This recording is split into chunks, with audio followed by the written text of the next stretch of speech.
안녕하십니까. 전국의 유튜브 구독자 여러분, 아프리카TV 시청자 여러분, 매주 수요일 여러분과 좀 더 기괴하고 잔혹한 이야기에 대해서 전달하는 오컬트 스토리의 김어원입니다.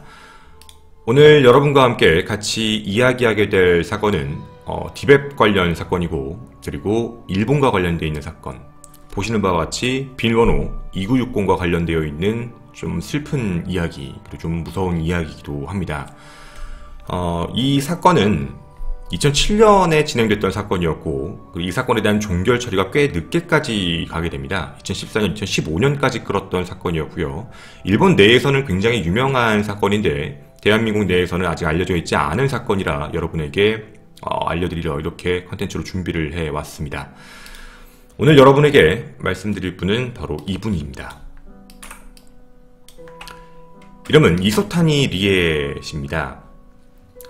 1976년 7월생이신데요.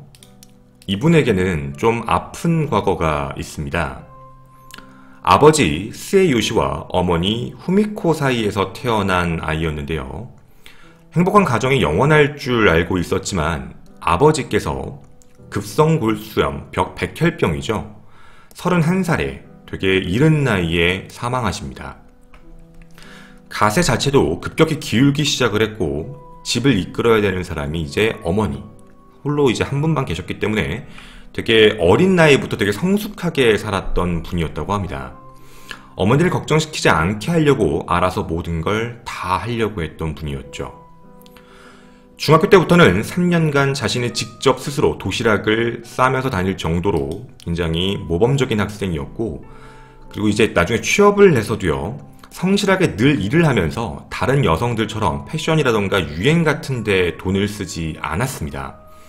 자신의 집안을 살려야 되는 문제와 그리고 자신의 미래에 대한 준비를 위해서 계속적으로 돈을 모으고 있었던 거죠. 도시락과 그리고 차도 없이 늘 집에서 밖에서 자지 않고 다닐 정도로 되게 근검절약을 하면서 살았던 사람이었습니다. 근데 이분에게는 30살이 되었을 때 처음으로 새로운 취미 생활이 하나 시작됩니다. 어떻게 보면 되게 많이 돈이 들어가지 않는 취미생활이었던 거죠. 너무 힘들고 하다 보니까 어떤 걸 하면 좋을까, 돈이 많이 들어가지 않는 쪽으로 거기서 찾은 게 바둑이었습니다. 자신의 지인의 소개로요, 바둑 카페를 되게 자주 이제 다니게 되셨던 거죠. 바둑 카페에서 바둑을 배우면서 자신이 받았던 스트레스나 그리고 삶에 대한 부분들, 이런 것들을 많이 푸시면서 그렇게 행복하게 살고 계셨습니다. 그리고 그곳에서 한 명을 만납니다. 4살이 어린 수학 박사였는데 나고야 대학의 대학원생이었습니다.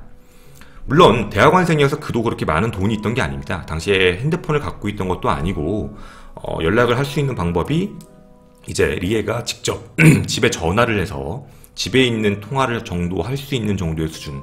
그렇게 뭔가 둘은 가난하지만 사랑이라는 게 뜻하게 시작이 되었습니다. 그리고 리에게는요, 매일 그렇게 연락을 하고 봤던 남자친구와 이제 정말 같이 살고 싶다라는 생각이 들기 시작합니다. 즉 결혼이라는 걸 되게 강하게 생각을 했던 거죠. 과거 자신의 아버지가 일찍 돌아가셨다는 걸 생각하면서 열심히 살아서 행복한 가정을 꾸려야 되겠다라는 꿈을 꾸셨던 겁니다. 바로 그 4살 연하의 남자친구와 말이죠. 가난하지만 자신이 모은 돈도 있고 최대한 풍족하진 않아도 즐겁게 살 계획을 하며 늘 즐거운 하루하루를 보내고 있었습니다. 두 사람의 일과는 밤에 역에 이제 퇴근을 하고 리에 씨가 집에 돌아오는 길에 남자친구 집에 전화를 합니다. 핸드폰이 없어서 휴대전화가 없는 남자친구 때문에 잘 들어갔다는 얘기를 하기 위해 전화를 하는데, 만약에 받지 않으면 자동응답기에다 늘 메시지를 남겼던 되게 착한 여자친구이기도 했습니다. 하지만 2007년 8월 24일 그 희망은 2007년 엄청 뜨거웠던 그 여름 나고야에서 성요시 축제에 찍은 유카타를 입은 이 마지막 사진을 한 장으로 이슬처럼 전부 사라지게 되었습니다.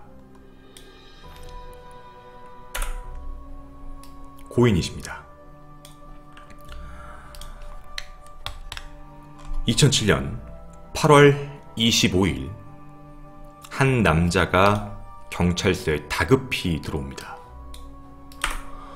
몸을 부들부들 떨면서 입에서 한 이야기가 하나 있습니다. 제 이름은 켄지입니다. 여기가 아이치 현경이 맞나요? 경찰서가 맞나요? 거기에 있는 경찰들은 그냥 이 사람이 왜 와가지고 이렇게 부들부들 떠나 싶어서 무슨 일이냐 라고 물어봤더니 이런 이야기를 했다고 합니다.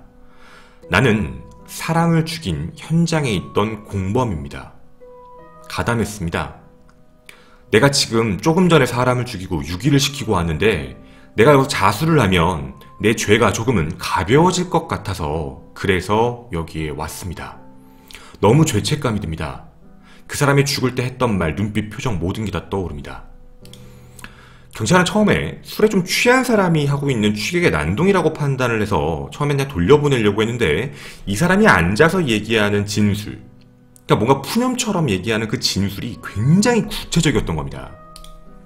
그리고 이 범죄에 대한 온상이 낱낱이 밝혀지게 되었습니다. 여러분에게 이 사이트를 그대로 보여드리겠습니다. 지금부터 여러분에게 이 화면에 집중해 주시면 좋겠습니다. 여러분이 보시는 이곳은 실제 디웹의 페이지입니다. 이 디웹 사이트는 일본 사람들이 만든 디웹 사이트고요. 범죄 행위, 그리고 뭔가 사기, 강도, 절도, 마약과 판매 이런 부분을 서로 요구하고 서로의 커뮤니케이션을 주고받는 그런 익명의 게시판입니다. 이곳에는 되게 여러 가지 글씨들이 나오게 됩니다. 한두 가지가 아니거든요. 살인, 범죄, 마약, 그리고 자신의 경험담, 굉장히 여러 가지 글들이 쭉 적혀 있게 됩니다. 그리고 이곳에 이상한 글이 하나 올라오기 시작을 했습니다. 이름은 야마시타라고 부르는 사람이었습니다. 야마시타라는 닉네임, 바로 이 사람이 아까 보셨던 켄지입니다. 켄지는 이곳에 이런 글을 하나 남깁니다. 감옥에서 나와서 내가 회사 하나, 파견하는 회사에 하나 들어갔는데 내가 여기서 일을 왜 하는지 모르겠어. 내가 옛날에 했던 일처럼 그냥 일을 하면 더 부유하게 풍족하게 살 수 있을 것 같은데 내 옛날 멤버들이 다 없어졌어. 혹시 나랑 같이 한탕 해볼 사람 있나? 라는 이야기를 남겨놓습니다. 실제 이 사람은 파견직을 하고 있었는데 당시 이 글을 남길 때 그 직업조차도 그만두고요. 집이 없는 상태로 자동차 안에서 생활을 하고 있었습니다. 즉 노숙 생활이었던 거죠. 당시 나이 40살이었습니다. 노숙 행세를 하다 보니까 차 안에서는 악취가 굉장히 많이 나는 상태였던 거죠. 이런 말도 안 되는 글을 남겨놨는데 이 글에 반응이 오기 시작을 합니다. 바로 첫 번째 공범 다나카입니다. 다나카라는 이름을 쓰는 사람이 함께 나타나기 시작을 하는데 이 사람의 본명은 호리 케이마츠입니다. 바로 이 남자입니다. 호리 케이마츠는 나이 32세입니다. 다나카라는 이제 가명을 쓰고 있었고요. 근데 이 남자는 굉장히 무서운 남자입니다. 왜냐면 제가 가장 마지막에 알려드리도록 하겠습니다. 여러 금융업체로부터 빚독촉에 시달리고 있었던 돈이 없는 상태, 즉 그런 남자였던 겁니다. 그리고 두 번째 공범, 이름 칸타입니다.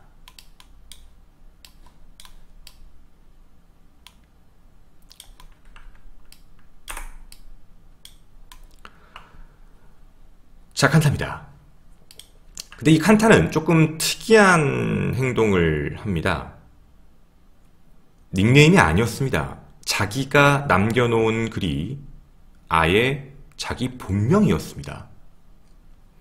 군마현 출신으로요. 직업은 신문설계사였습니다. 근데 신문설계사라는 게 조금 중요한 내용인데 이게 일본에서 좀 다른 느낌이더라고요. 일반 신문 판매점과는 조금 다르게 신문을 권유하는 사람이 있죠. 신문을 바꿔라 라고 이야기하는, 그리고 이제 별명은 신문 야쿠자라고 불리는 직종이라고 합니다. 되게 협박 같은 것도 많이 있나 봅니다.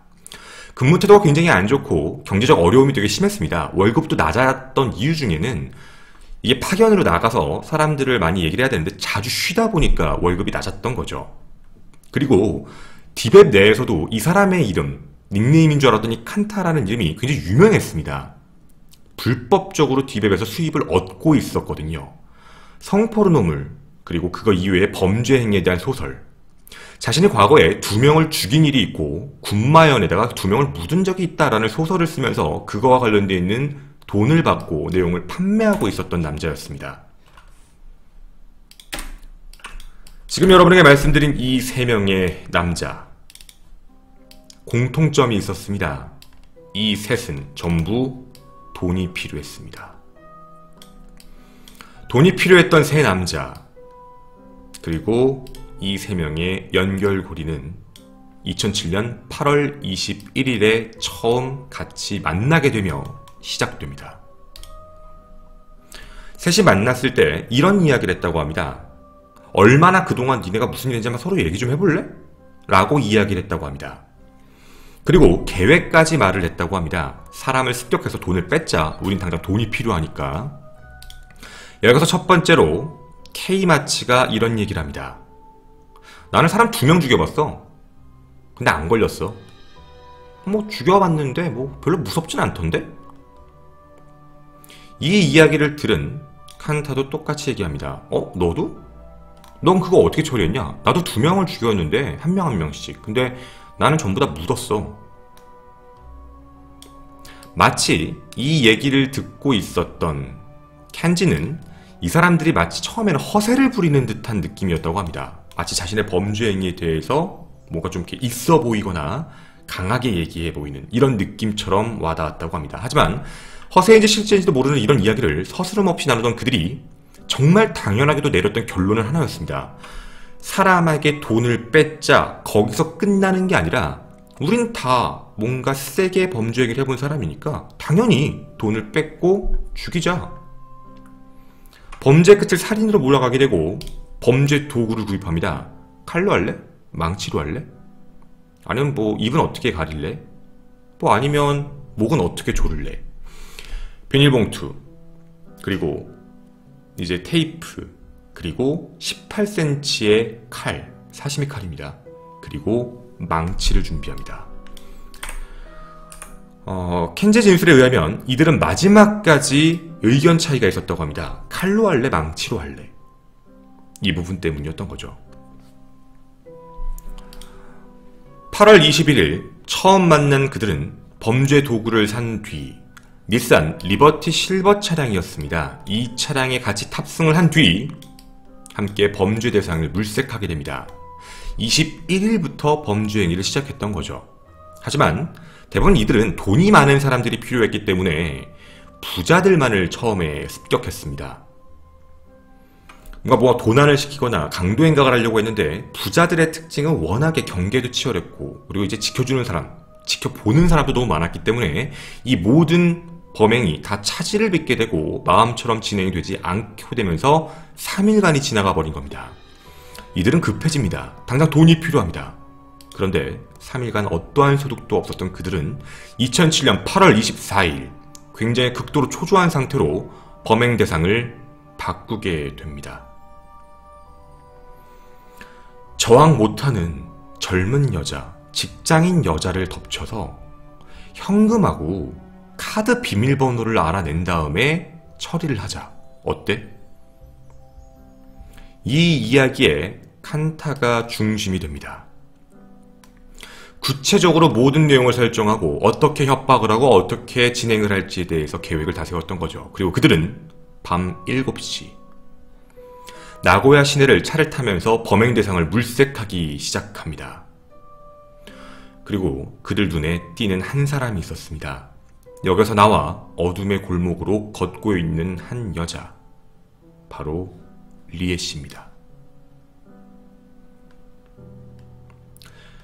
리에 씨를 범행 대상으로 물색했던 그들은 조심스럽게 뒤로 다가갑니다.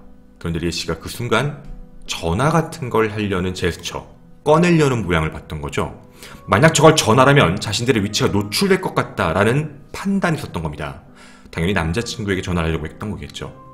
그 순간 급하게 차량으로 납치를 시작합니다. 집 앞까지 딱 100m 남은 시점에서 이 3인조에게 납치가 된 거죠. 그리고 그렇게 남자친구에게 연락을 하질 못했던 겁니다. 이렇게 리에를 채운 총 4명이 탄 이 차량은 나고야 시내에서 서쪽 방향으로 약 1시간 정도를 주행하게 되고 납치 현장에 있던 리에 씨 집 근처에서 약 30km 떨어져 있는 한적한 레스토랑 주차장에 차를 주차하게 됩니다. 그리고 거기서 리에 씨에게 질문을 합니다. 현금에 있는 지갑 약 6만엔, 현금을 빼고 카드를 빼면서 물어봅니다. 야, 비밀번호 뭐야? 얘기하지 않으면 너를 죽일 거다 라는 얘기를 하며 18cm 사시미 칼로 위협을 하기 시작을 합니다. 하지만 리에는 자신의 비밀번호를 계속해서 얘기하지 않았습니다.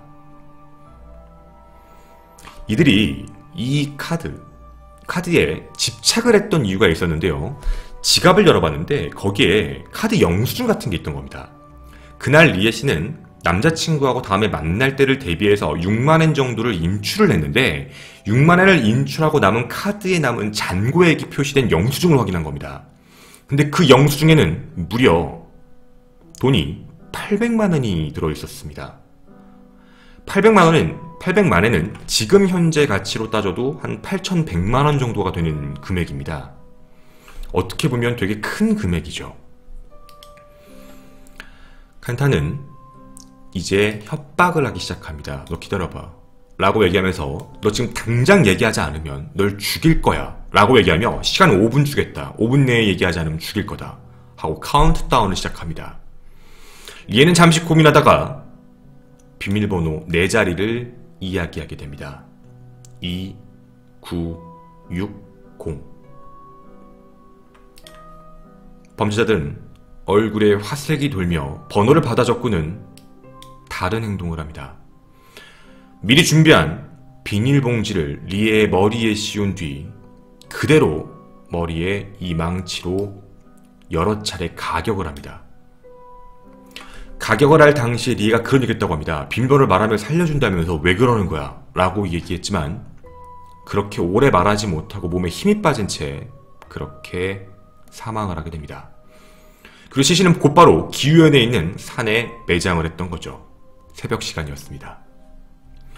전두부에 많은 피가 나오기 시작했고 그 피가 튀는 걸 방지하기 위해 비닐봉지를 씌웠던 거였습니다. 다음날 아침 남자친구는 이상한 느낌이 있었다고 합니다. 왜 연락이 없지? 좀 이상한 마음에 친구에게 핸드폰을 빌려 여자친구에게 메시지를 보냅니다. 하지만 그 메시지를 받은 건 살인자들이었습니다. 더불어 어머니도 무단 외박도 없던 딸이 좀 이상하긴 했는데 그날 누나와 자신의 언니와 골프 약속이 있던 부분이라 그냥 딸이 보고 그냥 남자친구도 있고 딸이 알아서 잘 하겠지 라는 믿음에 그날도 그냥 넘겼던 겁니다. 그 사이 이 악마 3명은 돈을 인출하기 위해서 바로 ATM에 가게 됩니다. 피해자가 모은 이 800만원은 남자친구와 결혼을 하고 싶어서 모았던 정말 악착 같은 돈이었습니다. 그리고 집에게도 보탬이 되고 싶었던 자신의 꿈과 같은 돈이었거든요. ATM이 열리고 그 안에서 돈을 찾기 위해 가게 됩니다. 비밀번호를 눌러보는 거죠. 그런데 비밀번호가 틀렸습니다. 그리고 생일과 관련되어 있는 비밀번호 넣어봤지만 그 비밀번호도 틀렸습니다. 즉 리에 씨는 자신이 사망할 위기에 처했는데도 거짓말로 비밀번호를 얘기했던 겁니다. 결국 카드는 포기하고요. 그 지갑 안에 있었던 6만엔의 현금을 2만엔씩 각각 나누고 해산하게 됩니다. 그리고 칸타는 우리 다시 범행을 하자 라고 얘기를 하고 다른 둘도 승낙을 한 뒤 해산을 했는데 갑작스럽게 술을 먹고 자신의 범죄행위에 대한 두려움 때문에 자수를 하게 된 겁니다. 그렇게 경찰은 시신 유기 현장을 칸타를 데리고 갔고 바로 시신을 발견했습니다. 그날 바로 묻은 시신이죠. 그리고 그 자백을 통해서 나머지 용의자들을 전부 체포하게 이릅니다. 시신 유기 현장입니다. 시신 발견 당시는 굉장히 처참했다고 합니다. 그냥 말 그대로 강도당한 사람의 머리는 형태를 알아볼 수 없을 만큼 깨져있는 형태였고 표정은 일그러진 상태. 그렇게 해서 사망한 형태로 확인이 됐던 거죠. 그리고 이 이야기가 밝혀지게 됩니다. 비밀번호 2960에 대한 이야기가 나오기 시작한 거죠. 리에는 평상시에 이런 장난을 잘 쳤다고 합니다. 왜냐면 남자친구 때문이었습니다. 남자친구가 핸드폰이 없었기 때문에 남자친구와의 연락의 매체로 이제 서로의 암호 같은 것, 한국에 따지면 예를 들면 뭐 8282라고 남기면 빨리빨리 해라 이런 것처럼 일본에도 그런 게 있는데 5920 뭐 이런 거면 뭐 고쿠츠마라고 부르고 야쿠자의 아내들 이런 뜻이 있는 것처럼 그런 의미 부여하는 걸 되게 자주 했었다라고 합니다. 2960 뜻은 알려주기 싫다. 나의 꿈을 그러니까 싫다. 나의 꿈을 너에게 주기 싫다. 그 의미로 2960이란 단어를 뱉었던 겁니다. 그녀에겐 이 돈이 미래였고 과거였고 현재였던 되게 중요한 돈이었거든요. 망연자실했던 어머니는 할 수 있는 모든 걸 다 시도합니다. 당시 뭐 인터넷이 많이 발달했던 시대가 아니라 자발적으로 본인이 뛰어다니면서 많은 사람들에게 청원 요구서를 받게 됩니다. 청원 서명 요구서는 28만 5천 명이 해주게 되고 당시에 재판이 시작될 때도 이 부분이 재판부에 넘어가게 됩니다. 칸타는 반성의 기색을 많이 보입니다. 자신이 잘못했다는 점. 하지만 이 나머지 둘은 그 부분에 대해서 절대 인정하지 않습니다. 2009년 3월 18일 재판이 시작되는데 이상한 결과들이 나오기 시작합니다. 칸타에게는 무기징역, 나머지 둘, K마츠, 둘은 전부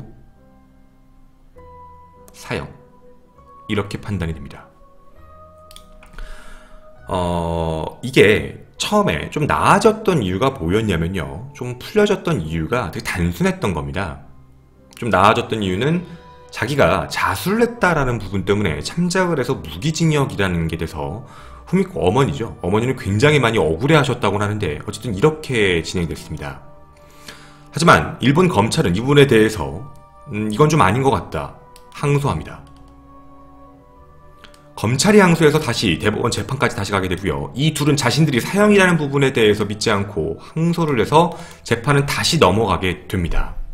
하지만 1개월 뒤 이 남자는 자신의 범죄 행위에 대해서 그냥 포기합니다. 항소를 포기하고 취하며 사형이 확정나게 되고 사형 집행을 받고 40세의 나이에 사망합니다. 2011년 4월 2심이 시작됐는데요. 이 사람도 대법원으로 넘어가게 됐습니다. K마츠의 범죄 행위에 대해서 최종 대법원도 이렇게 판단합니다. 뭐 직접적이지 않았고, 그리고 실제 일본은 살해된 사람의 숫자에 대비해서 형을 결정하는 법이 있기 때문에 무기징역이 맞다라고 얘기하고 무기징역을 확정합니다. 그런데요, 이 남자에겐 이 남자와 다른 비밀이 하나 있었습니다. 이 남자가 사람을 죽였다고 하는 건 확인이 안 됩니다. 당시에 일본도 확인을 해보려고 했지만 이 사람의 진술이 신빙성이 없었고 그냥 픽션물, 디웹에서 판매하기 위한 픽션물이다라는 결론을 내렸는데요. 이 사람은 달랐습니다. 판결이 난 뒤, 대법원 판결 20일 뒤에 이상한 결과가 하나 나오게 됐는데요. K마츠가 범죄자였습니다. 당시 리의 몸에서 나왔던 DNA와 K마츠의 DNA가 확인된 걸 확인하다가 범죄 내역을 조사해봤는데 이 남자 당시 32살이었습니다. 이 남자가 18살 때였던 14년 전 일본의 미제 사건의 범죄자였습니다. 18살, 그리고 결혼을 23세에 했는데 이 남자는 해키난시의 파친코 점장 부부 살인사건의 미해결 사건의 용의자였습니다. 당시 자동차 대출빚을 갚기 위해서 계획적으로 도박의 점장 집에 들어가서 기다리고 있다가 남자가 나온 걸 보고 거기서 남자와 아내를 살인합니다. 그리고 당시 이게 왜 미해결됐냐면 당시 그 사건을 목격한 게 8살 아들이었거든요. 8살 아들의 진술이 너무 오락가락하고 너무 많이 심적으로 불안해하는 상태라 수사가 난항에 부딪히게 되고 미제 사건이 되고 다만 DNA만 남았던 사건이었습니다. 근데 이 사건이 새로운 국면으로 확인됐던 거죠. 바로 이 사람이 범인이었습니다. 즉 이 사람이 디베베에서 얘기했고 사람들에게 난 사람 죽여봤어 라고 했던 이야기가 진실이었던 남자였습니다. 20일 뒤에 이 범죄 행위에 대해서 밝혀지며 다른 두 건의 강도사건 용의자로서 확인이 됩니다. 그리고 2015년이었습니다. 얼마 전이죠. 2007년 사건이었는데요. 2015년 사형 판결을 받게 됩니다.